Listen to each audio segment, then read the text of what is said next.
how much do we spend on defense, and how does it fit into the context of the rest of the federal budget?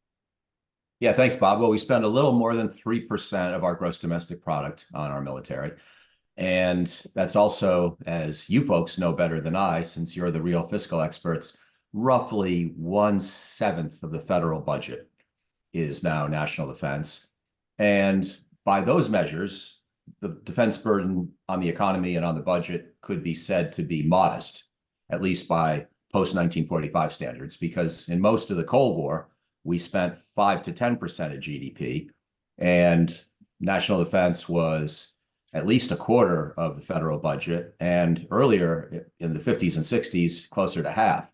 So before the Great Society and the growth of domestic spending.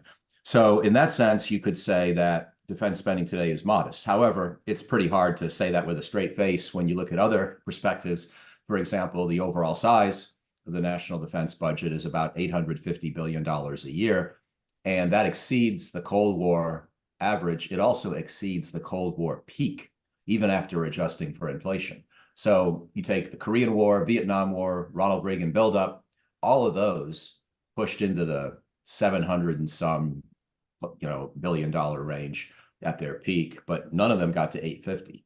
And the only time in U.S. history we spent more was in the very end of World War II.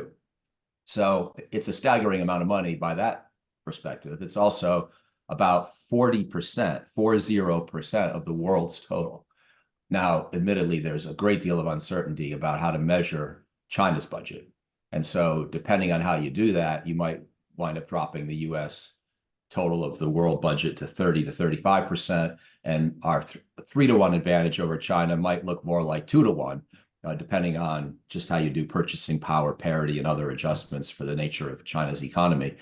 And by the way, the fact that we're a lot more than China, and certainly 6-fold more than Russia, it doesn't guarantee anything in terms of successful military outcomes if we ever had to fight one of those countries. Military budgets are not all that good at predicting outcome in war, but it still is an indication of the respective amount of resources we pump into our armed forces and presumably their technological sophistication, because we spend something like $300 billion out of that 850 on military modernization, on either procurement of new equipment or research, development, test, and evaluation of advanced technology. So that's a lot of numbers to throw at your poor audience today, and I apologize. But again, in summary, about $850 billion a year national defense budget. That's the Department of Defense plus the nuclear weapons activities over at the Department of Energy, and a little more than 3% of GDP.